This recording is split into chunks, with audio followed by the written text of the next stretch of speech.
请问有人知道说谎的最高境界是什么吗？今天这个视频可能会颠覆大家对美国独立战争的认知。在美国人的眼中，这场独立战争是一场相当神圣的战争。为了抵抗日不落帝国一直以来对殖民地的剥削和压迫，同时也是为了清除北美殖民地经济发展的障碍，北美人民奋起反抗，并最终通过独立宣言宣告美国独立。毕竟漂亮国的历史就那么短短200-300年，除了独立战争，剩下的就是南北内战、美苏冷战，还有一个美国黑人民权运动，一只手都能数完。不写的积极一点、阳光一点，历史书都不好编呢。相信大家上学的时候，在历史课本上看到的内容也跟这个差不多。那么请问大家觉得这段历史是真实的吗？或者说大家在课本上学到的东西真的就是这段历史的真相吗？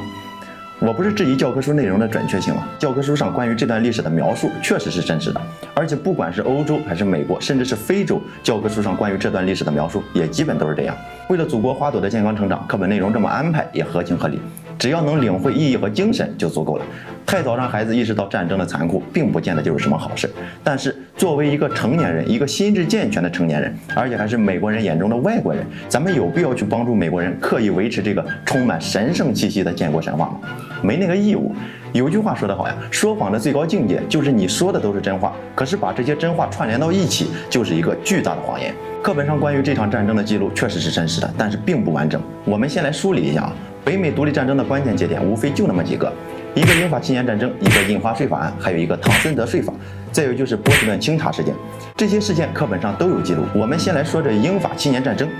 北美殖民地一众精英普遍认为7年战争是以日不落帝国为主导，自己是被动卷入的，是不是看起来很像一个受害者？但事实却是英法私底下竞争俄亥俄河谷土地归属的同时，还有一个第三方势力，由北美13州之一的弗吉尼亚州精英们联合创办的弗吉尼亚公司，同样是以进占俄亥俄河谷为目的。只不过当时这家公司归属于日不落帝国麾下，7年战争结束后也并没有拿下俄亥俄河谷，所以没有多少人重视。其次，英法7年战争的第一枪，如果以当时的时代背景来看，确实是日不落帝国打响的。但是如果以现在的角度，把日不落帝国跟北美13州看成2个独立的个体，大家会发现，英法7年战争的第一枪其实是弗吉尼亚公司的一位民兵上校打响的。如果觉得这一条过于牵强的话，大家可以看一下后边的发展。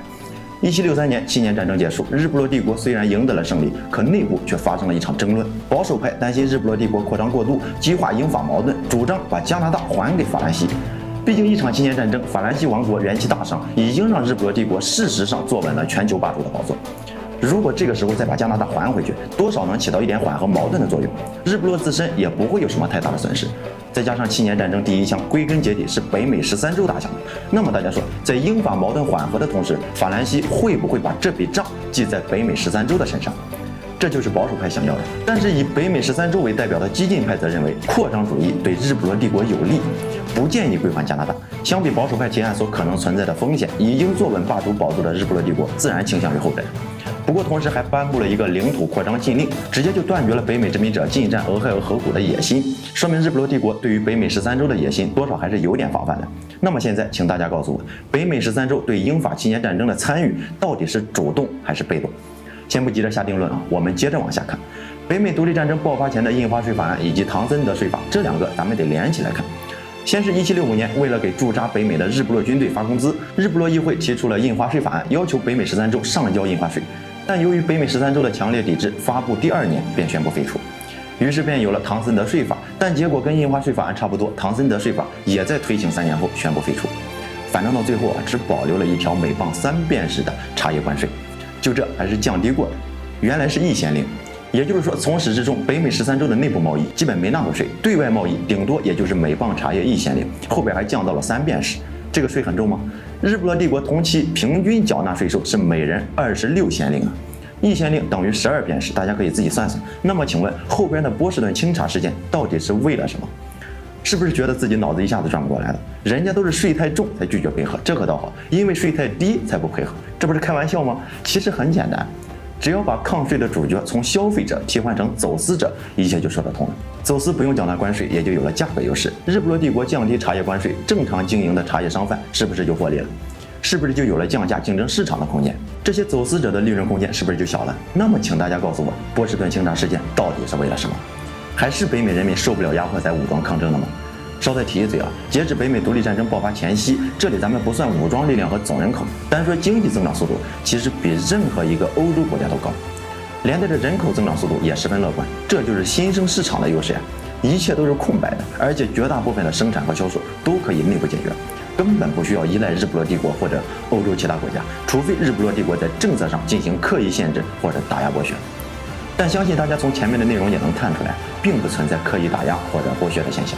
回归主题，我们再说最后一点，奴隶制。殖民地最大的问题就是对原生人口的奴役盘剥，这个大家都很清楚。北美13州的殖民者原来也是日不落公民，也就不存在这方面问题。那么这场独立战争关于殖民地的争议，也就剩下了民族意识觉醒，看谁先提出废除奴隶制。既然1775年北美独立战争是为了反抗英国统治，争取民族独立的革命战争，是正义的战争，也就代表肯定是北美13州首先提出废除奴隶制的。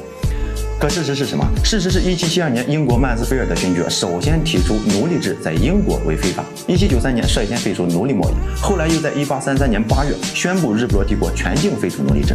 我们再看漂亮国，先不说南北战争爆发的主要原因到底是不是为了废除奴隶制，最起码它确实起到了废除奴隶制的作用，但这个时间是1865年，比日不落帝国晚了20多年，后续的善后还不怎么到位，这就是北美独立战争的真相。一个课本上描述的虽然真实，但却不完整的真相。一场赢了就是美国独立，输了就是日不落帝国内战的革命战争。带引号了啊！我是大木，我们下期再会。